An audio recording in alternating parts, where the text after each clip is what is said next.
Barclays becoming the latest European bank to find itself in the crosshairs of U.S. regulators. Banking pros weighing in next on this so-called war against these European banks and where the axe could fall next.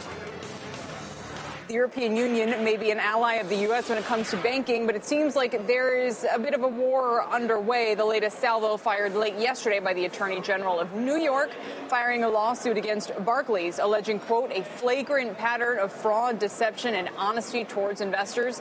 The SEC also investigating Barclays, far from being alone in taking fire from U.S. regulators. In fact, in the last couple of years, dozens of multi-million-dollar fines have been imposed on the likes of Deutsche Bank, UBS, Credit Suisse, and others for transgressions ranging from market manipulation to bond rigging to doing business with Iran. Joining us with both sides of this issue, whether this offensive is warranted or not, Dennis Gartman, editor and publisher of the Gartman Letter, and securities attorney Andrew Stoltmann. Good to see both of you. Welcome back. Andrew, why does this keep happening? Why do we have to keep firing charges against European banks for mishaps here?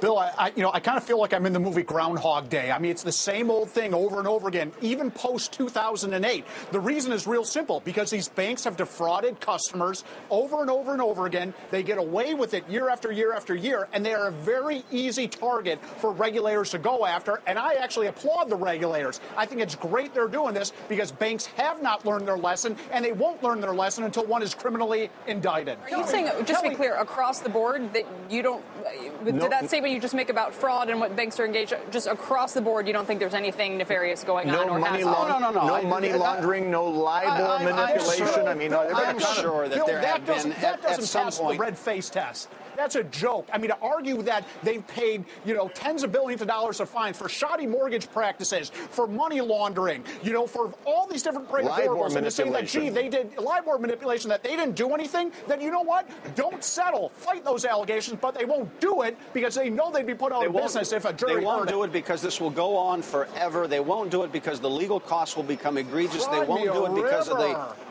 These are the most they won't do it because of the public relations. These banks almost melted down the global worldwide economy in 2008, but for an $800 billion taxpayer finance bailout. We're still trying to uncover from those actions. And to say they didn't do anything wrong, that's a joke. 2008 were bad loans made to people who probably shouldn't have been buying real estate at prices that were egregiously overpriced. Then why did banks pay a $25 billion fine to the state regulators for shoddy mortgage practices? Andrew, what you're referring to, ironically, fell heavily on the American banks. And what we're asking here is whether it's the European banks which regulators are going after simply as a more or less shakedown, Dennis. That's what it looks like to me. I mean, you had BNP Paribas that you brought down. You're taking Barclays to task right now.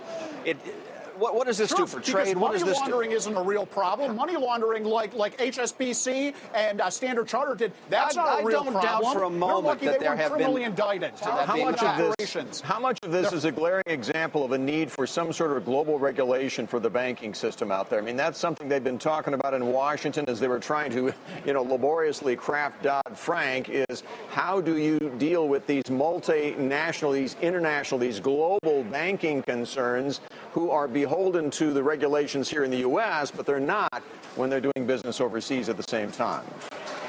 Bill, that's a great question, and that's very difficult to do, but we need a coordinated effort by regulators. And if somebody gets out of line, you got to whack them. And to complain that they're getting whacked, I just think that's ridiculous.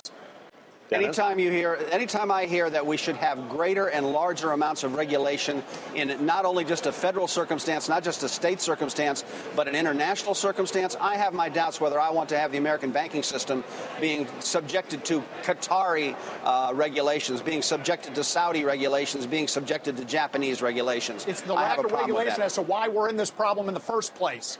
Andrew, what do you think the net outcome will be of all this? I just think the next 2 years, the headlines are going to be dominated by more LIBOR scandals with respect to fines. The dark pool issue, we've just scratched the tip of the iceberg. I think it's going to get far, far worse before it gets better. And it's like deja vu all over again, as Yogi Berra once said.